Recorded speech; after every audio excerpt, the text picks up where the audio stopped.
Nom d'un clito. Nom d'un clito. Nom d'un clito. Nom d'un clito. Nom d'un clito. Nom d'un clito, le podcast qui se fout des tabous. Une exploration sans filtre ni excuse de la santé sexuelle au féminin et au masculin. Des témoignages intimes, des récits de vie, des interviews d'experts et d'expertes, des conseils et une communauté où ta voix compte. Je suis Céline Guillan, facilitatrice de l'univers Nom d'un clito. Bienvenue dans ce nouvel épisode de Nom d'un clito, le podcast qui se fout des tabous. Mon invitée du jour s'appelle Anne-Laure et elle vient nous parler de son parcours en lien avec le LSAV, lichen scléro-atrophique vulvaire. Du jour où les inconforts ont commencé à se faire sentir, en passant par le diagnostic et aujourd'hui de belles victoires, Anne-Laure va partager les impacts de cette pathologie dans sa vie de tous les jours. Anne-Laure, bonjour et bienvenue. Bonjour Céline, bonjour à tout le monde. Je suis ravie de te recevoir et puis je te remercie d'avoir répondu favorablement à mon invitation. Merci à toi de l'invitation. Alors, est-ce que en quelques mots, tu pourrais te présenter, nous dire d'où tu viens, ce que tu fais dans la vie et peut-être pourquoi pas ce qui t'anime dans la vie et puis nous parler un peu du contexte aussi de ce qui t'amène ici dans l'épisode. Oui, bien sûr.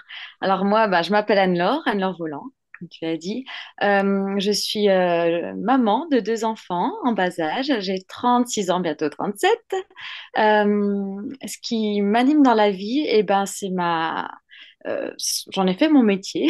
Je suis biologiste et naturopathe et j'accompagne les personnes vers un mieux-être, et notamment au travers d'un programme de prévention des troubles inflammatoires.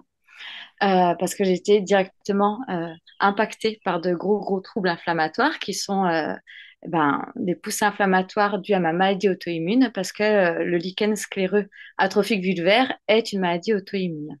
Donc j'ai été directement impactée par ça et c'est vrai que ça a un petit peu induit un chemin de vie qui fait qu'aujourd'hui j'en suis là. Mm. Justement, est-ce que tu pourrais nous parler de ce qu'est cette pathologie et puis quels sont les symptômes que toi tu ressens, parce que j'imagine que chaque femme a des symptômes différents, et comment est-ce que ça t'impacte dans ta vie quotidienne? Nom d'un clito, témoignage.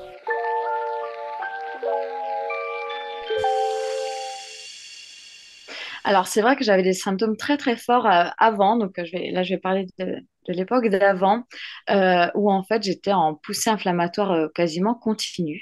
Donc, chez moi, ça se matérialisait par comme des craquages, c'est-à-dire que ma peau au niveau de ma vulve se déchirait littéralement. Donc, ça saignait comme quand vous avez une coupure. Et ensuite, lors de la réparation des tissus, eh bien là, j'étais prise de fortes démangeaisons. Donc, ça me démangeait surtout la nuit. Donc, ça m'empêchait aussi de dormir. C'est très douloureux. C'était des déchirures intempestives, hein. C'était pas que pendant des rapports sexuels. C'était aussi, par exemple, à chaque pique-nique, si je m'asseyais en tailleur, ça déchirait. Si je faisais du vélo, ça déchirait. Enfin, voilà. Et en fait, la particularité de cette maladie, elle est appelée atrophique parce que justement, lorsqu'il y a réparation de ces lésions, eh bien, ça vient effacer les reliefs de la vulve. À terme, les personnes qui ont cette maladie, alors cette maladie, c'est une maladie qui est chronique.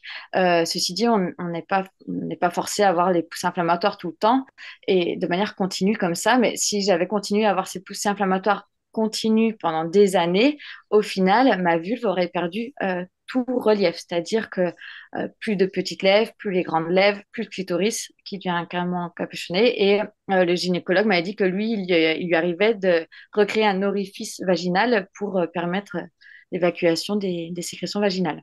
Voilà. Donc ouais, c'est hyper impactant dans la vie de tous les jours et je peux imaginer que toi, ça t'a impacté aussi énormément dans ta vie de femme, dans peut-être même ton rapport, enfin, probablement ton rapport à ton corps, à ta vie intime. Enfin, ça, c'est venu tout chambouler finalement. Oui, en fait, c'est venu comme, pour moi, c'est venu vraiment comme une grosse alerte. C'est-à-dire que moi, j'avais des problèmes sexuels, hein. Moi, alors suite à un traumatisme, j'ai eu du vaginisme pendant des années. J'avais des cystites à répétition, j'ai eu papillomavirus, enfin plein de choses. Mais je me voilais un peu la face, je faisais l'autruche, tout va bien. Et je pense que cette maladie est venue comme me dire, là, réveille-toi, en fait.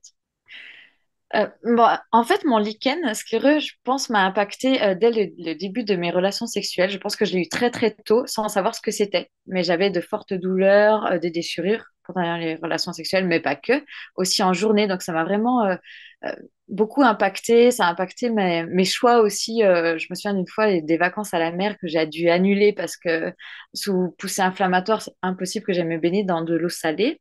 Ça allait être beaucoup trop douloureux. Et en fait, beaucoup de choix de vie étaient liés à mes symptômes parce que j'étais fatiguée, parce que je pouvais pas rester des heures assise sans que ça me démange, etc. C'était difficile. Et en fait, quand j'ai eu le diagnostic du lichen et que j'ai réellement compris, en fait, il y a eu deux parties. Une partie un peu où j'ai pas compris, j'ai cru que c'était un champignon. Quand il m'a dit lichen et qu'il m'a prescrit une crème, je me dit, bon, c'est un champignon, puis ça va partir. Et en fait, au deuxième rendez-vous du gynécologue, il m'a expliqué que c'était une maladie auto-immune qui détruisait la vulve et il m'a montré des photos de d'autres vulves dans un état plus avancé. Et là, oui, j'ai eu clairement, ça a eu clairement un impact sur ma féminité. Là, je me suis vraiment dit, mais waouh, en fait, voilà, ma vulve, enfin, moi, je suis pas à un stade très, très avancé du coup, mais quand même, elle a commencé à se transformer sans même que je m'en aperçoive. Parce que finalement, c'est pas une partie qu'on regarde tout le temps, mais c'est quand même une partie qui fait intégralement partie de notre féminité. Et je me suis sentie comme attaquée dans cette féminité, comme si j'étais en train de perdre quelque chose. Ouais. Et donc après, si tu veux, je me suis écartée, enfin, j'ai pas modifié mon hygiène de vie par rapport au lichen de base parce que j'avais aucun espoir, mais vraiment aucun espoir. Et en fait, je suis tombée dans la naturopathie, donc je me suis formée à la naturopathie. Et là, j'ai fait plein de modifications dans mon hygiène de vie, notamment alimentaire et gestion des émotions. C'était vraiment les deux piliers. Et en fait, c'est là où je me suis aperçue, bah tiens, cette semaine, j'ai pas craqué, parce que moi, c'était vraiment tout le temps, hein. Bah, cette semaine, j'ai pas craqué. Ah bah tiens, ça me gratte moins. Ah, j'ai mieux dormi. En fait, c'est petit à petit, je me suis dit, j'ai vu les améliorations. Et c'est en étant plus consciente de ça que j'ai pu aussi voir que moi, personnellement, c'est pas chez tout le monde, c'est vraiment là, c'est typiquement à moi. Moi, les produits laitiers me provoquent systématiquement des crises. Chez moi, le fait d'avoir arrêté ces produits laitiers ou de fortement diminuer, ça m'a permis d'avoir un apaisement. Donc, tu vois, petit à petit, en fait, ça s'est fait. Tu as deux enfants. Euh, Tu m'as expliqué aussi dans les coulisses que ton second accouchement s'était passé nettement mieux que le premier. Est-ce que tu pourrais nous expliquer ce que tu as fait de différent dans l'une ou l'autre, déjà dans l'appréhension de ta grossesse, parce que je pense que ça a dû venir réveiller, en tout cas si c'est pas des peurs, des appréhensions de, OK, qu'est-ce qui va se passer pour l'accouchement ou même est-ce que ça va impacter ma grossesse? Alors, c'est vrai que pour mes deux garçons, j'ai été suivie par ce fameux gynécologue qui avait diagnostiqué mon lichen. Pour mon premier, il avait été assez pessimiste pour que j'accouche sur la voie basse et c'est bien tombé entre guillemets à l'époque en tout cas je me suis dit bah super parce qu'en fait mon fils ne s'est pas retourné, il était en siège et donc mon gynécologue il m'a dit vu votre pathologie et vu qu'il est en siège on préfère faire une césarienne programmée. Donc au final j'ai eu une césarienne semi-programmée parce que ça s'est déclenché avant mais peu importe, c'était très tranquille, j'avais ma césarienne, j'étais presque rassurée d'avoir une césarienne. Le second, ça s'est pas passé de la même manière, toujours suivi par le même gynécologue, et je voulais accoucher par voie basse. Et je lui ai fait part de mon envie. Et lui, il était plutôt partant pour une césarienne. Et il m'a dit que... alors, enfin, voilà, il est un peu brut, faut savoir. Parce qu'il m'a dit, mais là, vous allez être éclaté. Il m'a dit, si j'accouche pas. Ah Donc, oui, il là, est assez parlant. Nom d'un clito, abonne-toi et like tes épisodes favoris. Ça m'a fait, sur le coup, un peu peur, mais en fait, je sais pas pourquoi, je saurais pas comment t'expliquer, mais j'avais une envie en moi d'accoucher à la maison toute seule, mais dès le début, hein. dès le début. C'était pas contre lui, c'était vraiment l'envie d'être seule, d'accoucher. Et j'avais vraiment foi en mon corps. Je voyais déjà que j'allais beaucoup mieux hein, au niveau de mes poussées inflammatoires. J'avais déjà une nette évolution. Même lui, il disait, c'est impressionnant, votre lichen ne bouge pas. Mais voilà, Émilie n'y croyait pas pour autant. Mais bon, peu importe. Et du coup, je me suis vraiment préparée à ça. C'est-à-dire que tous les jours, je faisais de l'auto-hypnose liée à cet accouchement où je me visualisais en train d'accoucher. Je me suis préparée avec la sonde épinot, je me suis préparée avec des massages, avec des huiles. Euh, j'ai fait du yoga spécialement pour ça, pour vraiment élargir le bassin. Enfin, j'ai j'ai mis toutes les chances de mon côté et au final bah, j'ai accouché parce que bon après je m'étais dit bon sinon j'accouche en salle nature parce que mon conjoint de l'époque n'était pas ok avec ça d'accoucher seul chez moi en salle nature mais les conditions n'étaient pas favorables pour que j'accouche sans péridurale parce que j'avais une césarienne avant etc. Je rentrais pas dans les critères et donc ça m'a confortée dans le fait que si tu veux ça m'a donné vraiment l'énergie la motivation pour me préparer à fond et accoucher chez moi, enfin vivre cet accouchement naturel. Mhm. Donc, ce qui s'est passé, et ça s'est très très bien passé. Et donc, pour redonner de l'espoir quand même à toutes les personnes, c'est aussi pour ça que je témoigne, c'est parce qu'on ne parle pas beaucoup de cette maladie, puis qu'on en parle, c'est assez d'une manière pessimiste. Alors, je suis qu'un exemple, et je dis pas que ce sera le cas pour tout le monde, mais c'est juste que s'il y a un exemple, s'il y a une exception possible, c'est-à-dire qu'il y a d'autres exceptions possibles aussi. Donc, c'est pour ça que je témoigne aujourd'hui. Et voilà, suite à cet accouchement, je n'ai eu qu'une seule égratignure. Voilà. Ben, bravo. Et puis, ben, comme tu le disais, tu as vraiment mis toutes les chances de ton côté parce que tu savais ce que tu voulais, tu avais cette volonté de pouvoir accoucher par voie basse.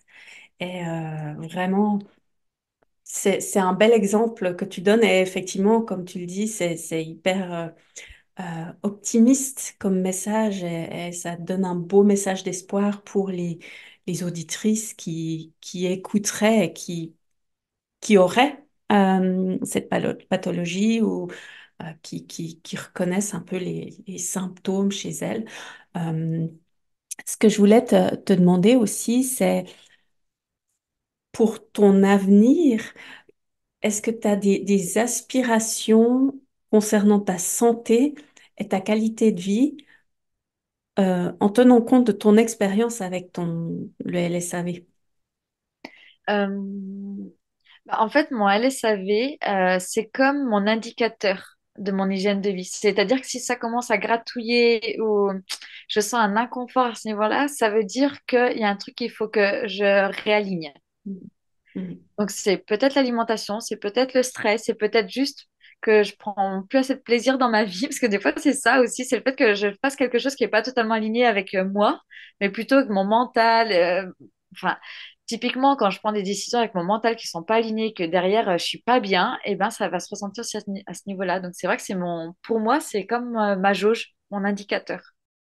Mais c'est super que tu puisses le prendre comme ça et puis de savoir écouter ton corps, écouter ses symptômes et puis de dire, bon, OK, si, s'il y a tel ou tel symptôme qui réapparaît, c'est qu'il y a peut-être quelque chose à transformer, à améliorer et puis que ça te donne un bel indicateur de ton état de santé physique et mental, je dirais aussi. Ça vient de là.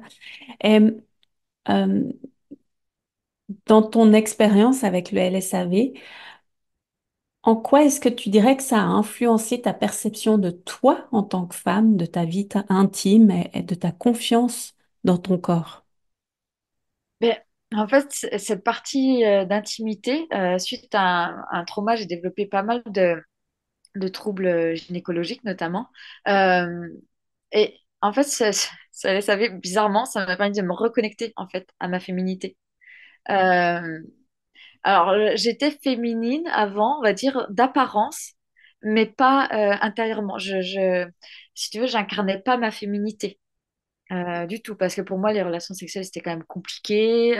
Bon, voilà, et là, ça m'a permis de me réapproprier mon corps, en fait d'avoir un autre rapport avec mon corps, de me le réapproprier et d'apprendre voilà, à aimer ma féminité, mais de manière plus, si tu veux, plus profonde, quoi. Pas seulement en surface, pas seulement avec des habits, mais vraiment en avoir conscience et ouais, je dirais. Et puis, je peux imaginer que quand tu regardes tout le parcours que tu as cheminé depuis le début, ou en tout cas depuis ses premiers symptômes, en passant par la recherche de gynécologues qui étaient compétents ou qui connaissaient ça, plus ce gynécologue qui avait quelques manières un petit peu rudes, dirons-nous. Et aujourd'hui, bah, il y a un parcours énorme qui est fait. Et toi, avec ton expérience, tu peux amener un message optimiste. Et qu'est-ce que tu aurais envie de dire en plus aux femmes qui souffriraient actuellement de LSAV ou de conditions similaires? Bah, j'ai envie de les inviter à voir la situation sous un autre angle. Parce que c'est vraiment très douloureux et enfin, chez la plupart des personnes, c'est douloureux autant physiquement que psychiquement, puisque quand même on perd une partie de notre féminité. Moi, je les invite, enfin, j'aimerais qu'elles arrivent à prendre un petit peu de recul, de la distance sur ça, à voir ça comme juste une situation, comme une alerte, pour prendre le contre-pied, en fait, et tirer le positif de ça, en fait. De se dire, OK, j'ai ça, qu'est-ce que ça m'amène à voir et qu'est-ce que je peux faire aussi différemment. Je les invite vraiment à s'intéresser à leur hygiène de vie parce que ça a vraiment un impact sur alors pas sur leur maladie, mais vraiment sur l'inflammation ça s'appelle de l'inflammation de bas grade, c'est l'inflammation qui agit comme un bruit de fond permanent dans tout le corps et qui amplifie les poussées inflammatoires. Donc, on ne travaille pas enfin, quand on travaille sur notre alimentation, notre hygiène de vie, on ne travaille pas sur les poussées inflammatoires, mais plutôt sur l'inflammation qui est résiduelle et qui enflamme en fait ces poussées inflammatoires. Donc je les invite vraiment à aller s'intéresser à ça. Parce qu'il y a des fois des choses toutes bêtes, toutes simples à mettre en place et qui vont permettre de diminuer leurs symptômes. Et puis vraiment à prendre le contre-pied, quoi, ce que je disais juste avant. Prendre le contre-pied et voir ce que ça peut leur apporter de positif. Ouais. Donc toi, c'est vraiment avec la naturopathie que tu as pu modifier ton mode de vie. Est-ce que tu as aussi fait appel à éventuellement des associations ou est-ce que tu as été allé chercher du soutien ailleurs? Non, du tout. Non, non. Et puis à l'époque, là, j'étais pas du tout sur les réseaux sociaux. Quand je m'y suis mise, j'ai vu qu'il y avait des groupes de soutien pour les femmes ayant cette maladie. Non, moi, je me suis vraiment retrouvée comme toute seule et de toute façon, je me serais pas sentie d'en parler. Mhm. J'avais tout gardé pour moi. Enfin, là, j'en parle publiquement, mais c'est incroyable. Enfin, il y a très, très peu de personnes qui sont au courant, en fait. Mm. Je commence à le dire depuis, quoi, peut-être un an, quoi. Nom d'un clito, le podcast qui se fout des tabous. Et donc, bah, tu t'étais mise dans une forme d'isolement. Tu allais pas chercher exprès le contact pour essayer de trouver du soutien ailleurs. Déjà, je pensais que c'était une maladie plutôt rare. J'avais pas conscience qu'il y avait autant de personnes de toucher. Et puis, vu que ça touche une partie intime, c'est délicat. C'est délicat d'en parler. Rien qu'au sein de sa famille, j'ai passé un peu le cap. Et encore que je ne sais pas si j'étais très claire parce que j'ai jamais dit les mots tels qu'ils étaient, quoi. Ouais. En tout cas, moi, avec mon rapport de la féminité, tu vois, c'est pour ça aussi que je te disais que là, j'incarne plus ma féminité vraiment, parce que et c'est ce qui me permet d'en parler aujourd'hui. Parce qu'avant, c'était comme si j'avais un côté mon mental, qui est super, top, je réfléchis, super bien. L'autre côté, j'ai mon corps, bon, super, mon corps, il me permet de me mouvoir, mais c'est tout. Et avec tout ce que tu as vécu, toute l'expérience que tu as par rapport à cette pathologie, qu'est-ce que tu aimerais voir changer en lien peut-être avec la médecine traditionnelle, qu'elle s'informe un peu plus ou donner plus la voix à des associations? Qu'est-ce qui aurait pu t'aider un petit peu plus à l'époque? À l'époque, ouais, déjà que les médecins allopathiques soient peut-être plus ouverts à un accompagnement en plus, en parallèle, en plus du traitement, voilà, en parallèle, un accompagnement global sur la personne, notamment son hygiène de vie. Et ça peut se faire voilà, en partenariat, bah, par exemple avec des naturopathes. Là, je prêche pour ma paroisse, mais bon, pas que, en fait, hein, avec une nutritionniste. Enfin, voilà, pas nous laisser en fait repartir juste avec la pommade, mais avoir un accompagnement plus global, même si eux, ils n'ont pas le temps de le faire et je comprends, mais de s'associer du coup avec d'autres personnes. Pourquoi pas nous orienter aussi vers des groupes. Après, moi, ce que je déplore un peu, c'est sur les groupes Facebook que j'ai trouvés, c'était vraiment des groupes. en général où ça tourne, c'était plus orienté côté plainte que côté recherche de solutions. Mm. Et bon, c'est le petit bémol que j'aimais. Par contre, il y aurait une association ou un groupe voilà, beaucoup plus porteur, positif, etc. Ça m'aurait plus donné envie d'y aller. Et, qu'est-ce que tu aimerais dire à Anne-Laure il y a 10 ans, quand elle a découvert, ou en tout cas été diagnostiquée, et que même auparavant, bah, il y avait déjà toutes ces douleurs qui se présentaient? Ouais. J'aimerais lui dire, ouvre les yeux, reconnecte-toi à toi, ouvre les yeux, quoi. Ouais, ouais, ouais. D'en arriver là pour... Enfin, moi, mon histoire, c'est ça. Pour moi, ça m'a permis d'ouvrir les yeux. Mais c'est dommage d'en arriver là pour ouvrir les yeux, en fait. J'avais plein de signes avant. Et tu parlais pendant notre conversation d'être à l'écoute de son corps, et je trouve que c'est tellement important et on n'apprend pas à le faire. Je veux dire, ni à l'école, ni voilà. On n'apprend pas à écouter son corps. Moi, j'ai eu beaucoup, beaucoup de signes avant ça. Mais tellement. Mais dans un sens, non seulement on n'apprend pas à l'écouter, mais en plus, quand on est enfant et puis qu'on pourrait avoir tendance à être vraiment très proche de son corps, les adultes auraient tendance à nous dire oui, non, mais ce que tu vois, ce que tu penses, ce que tu ressens, c'est pas forcément ça. Par exemple, quand un enfant va vers sa maman, qui voit qu'elle est triste, enfin, il ressent qu'il y a quelque chose, puis que la maman va dire non, non, mais je suis pas triste. Ben, du coup, l'enfant va aussi se poser des questions, puis se dire, mais finalement, ce que je ressens, ce que me dit mon corps dans mes ressentis, ben, c'est faux puisque l'adulte me dit que c'est faux. Donc, c'est vrai qu'il y a aussi cette dimension-là, non seulement de l'éducation, mais en plus de cette forme de congruence, de joindre les mots MOTS à ce qui est vraiment dans leur ressenti réel. Ouais, Mais complètement. c'est pas toujours simple. C'est pas toujours simple de le faire. Déjà, il faut le voir. Puis en plus, ça demande de l'humilité. Et puis, en tant qu'adulte, il y a parfois cette croyance que l'adulte sait tout et que l'enfant, moins ou pas grand-chose. Et puis qu'il faut lui montrer l'exemple.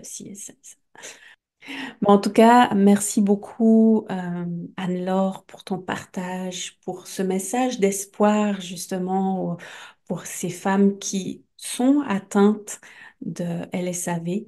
Et puis, dans la description, j'ai mis aussi une association que j'ai trouvée. Alors, je ne sais pas ce qu'elle vaut, mais je me suis dit, bon, Mhm. au moins, c'est déjà un premier pas pour les auditrices. Et, en attendant, peut-être que toi, tu fasses quelque chose, on ne sait jamais. Pourquoi pas? Et puis, merci aux auditrices et aux auditeurs d'avoir écouté cet épisode de Nom d'un clito. Rejoins-moi pour les prochains épisodes où tu découvriras de nouvelles intervenantes inspirantes. À très bientôt. Merci encore, Anne-Laure. Merci à toi. Et rappelle-toi, chaque voix compte. Nom d'un clito, un espace ouvert à toutes et tous. Pour tout savoir sur l'univers Nom d'un clito et ne rater aucun épisode, like et inscris-toi à la Clito News. À bientôt!